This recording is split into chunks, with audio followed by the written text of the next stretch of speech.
Today's episode is brought to you by Checkfront, the booking platform trusted by over 5,000 tour and activity operators around the world. You can start your own free 21-day trial over at checkfront.com.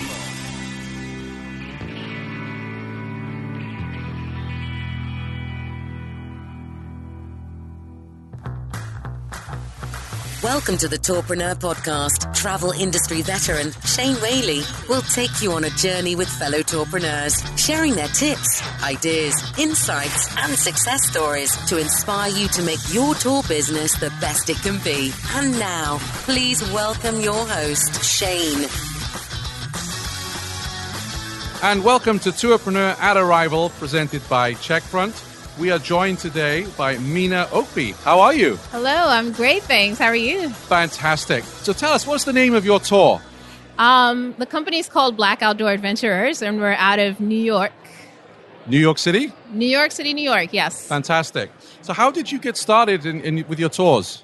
I got started actually on meetup.com just as a community bringing people together, and we had a lot of interest and eventually grew into a company, a full-blown company, and, doing tours and all of that, yeah. And where did the idea come from? The idea came from, I love to spend a lot of time outdoors, but I didn't get into it until I was in college. And a few years ago, I was diagnosed with cancer, and that brought a lot of things 360 for me. And I noticed that a lot of people of color and Black people weren't outdoors and taking advantage of like the healing that I thought nature was able to bring to people. Yeah. And that really made me sad in a way. And so I wanted to change that. And I wanted to bring that outdoors and the healing and that feeling and community to communities of color.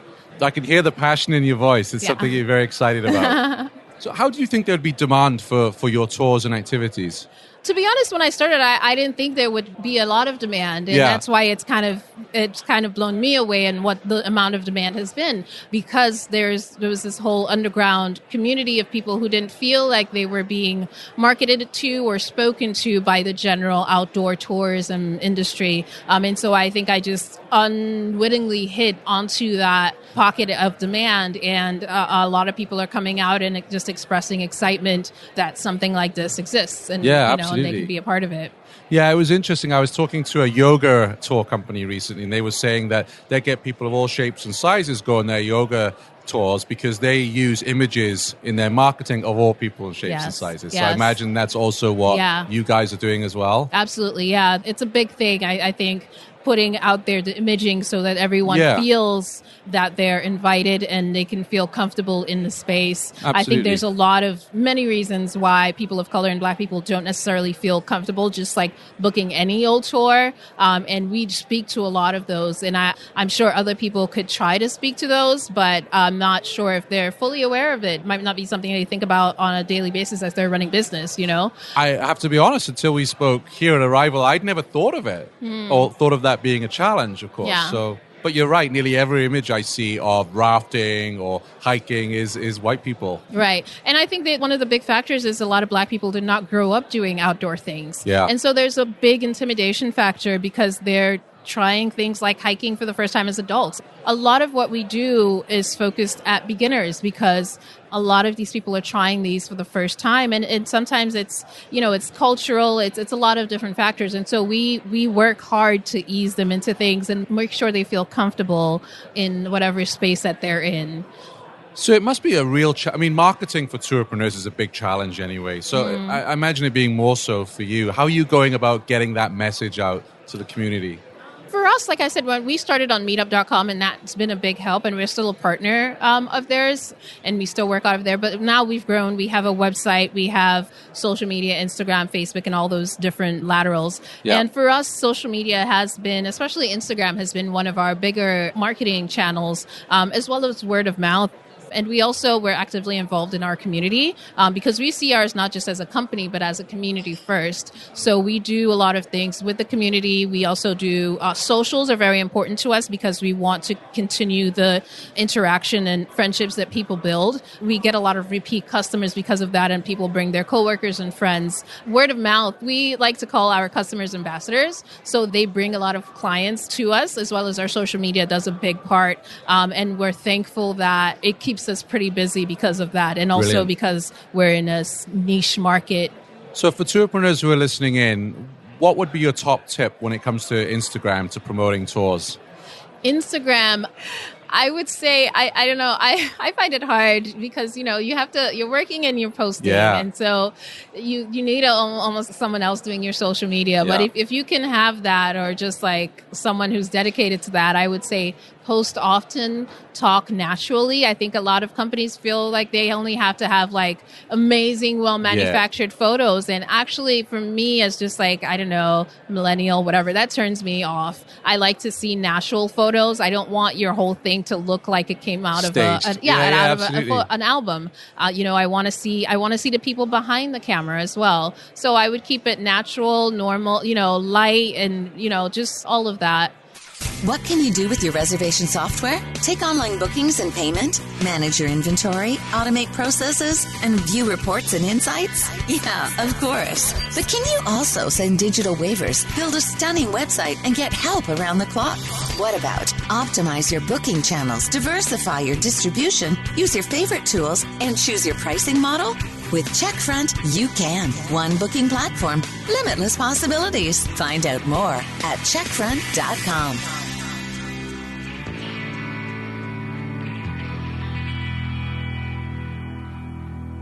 In terms of taking bookings, are you working with any of the booking platform companies? I'm not. I'm currently actually implementing a system that we purchased from a developer that creates booking system. And I'm a bit more tech savvy. I have an electrical engineering background. Right. And so I'm working on implementing that on my own. Wow. But I know not everyone has the time or the skills to do that. So yeah. Is that because you felt you could do it better than what's out there?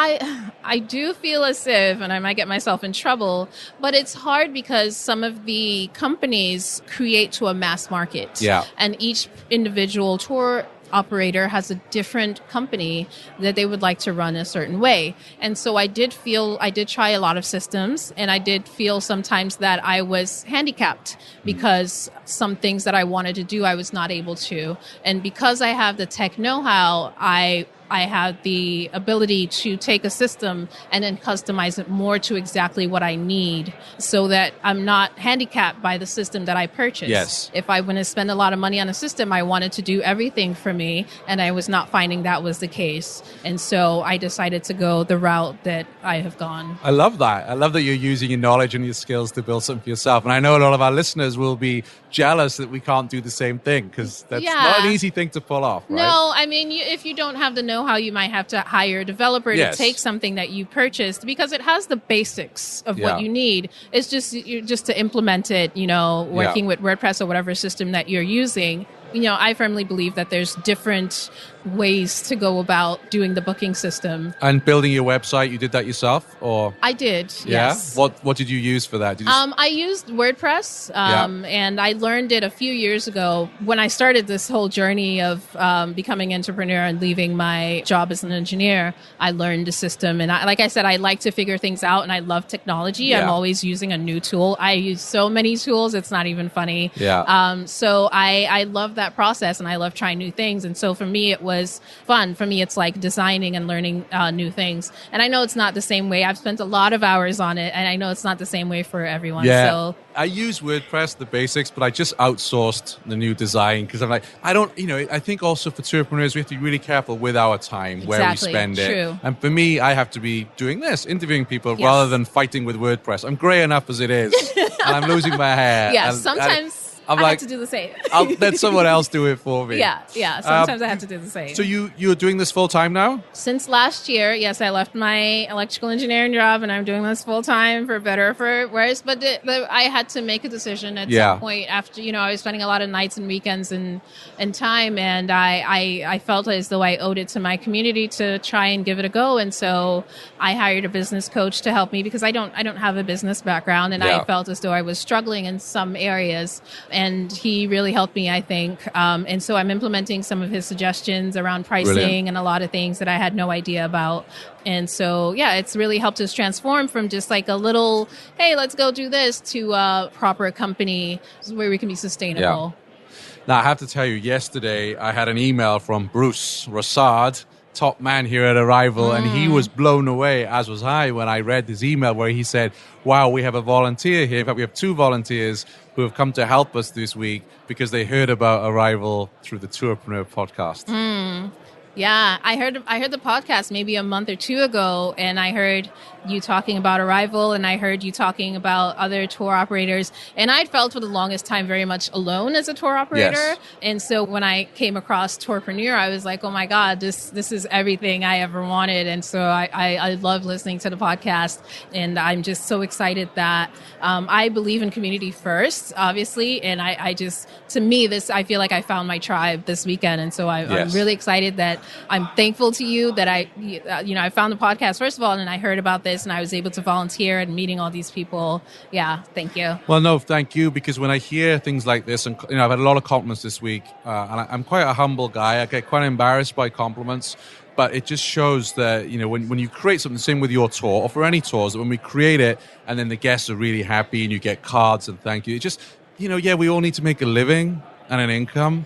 But those kinds of messages and compliments, they really do put fuel in the tank, don't they? Yeah, absolutely. Yeah. For me, I've struggled with my company a lot. And even when I was earning some money, for me, it was always people sending me those notes and saying, hey, this has affected my life. Just a short story. Someone was going through, a divorce and just someone else was going through death in the family. I had no idea. We went on events, adventures, experiences. And only afterwards did they tell me, hey, this made such a difference. Yes. I found myself because of this. And like, how can you stop when someone tells you that, when you've had that kind of impact on someone's life? So stories like that have gotten me through a lot of times when I'm just like, I can't do this anymore. Yeah. But at the same time, we need our own tour operator community to help us to learn things. Because for me, for instance, I knew nothing when I started this, adventure insurance. I don't know, just like all these things. I have, these are short espresso interviews this week, and I have a ton more questions I'd like to ask you. So would you like to come back on the show in the future and we can deep dive on some of your learnings? Absolutely. I can tell you all the tools I use as well. Yeah, absolutely. Where can people find your tours online? So our tours, we're on blackoutdooradventurers.com. We are redoing our booking system now, so we're taking a tiny break. You won't see a ton of things on there, but you can see the things that we've done in the past, and we'll have more things coming back. Also Instagram, Black Outdoor Adventurers, adventurers. And my name is Mina. Mina, thank you very much for coming on the show today. Thank you so much. Thanks for listening to the Tourpreneur podcast. Be sure to visit tourpreneur.com to join the conversation and access the show notes, including links to the resources mentioned on today's episode. This is Tourpreneur.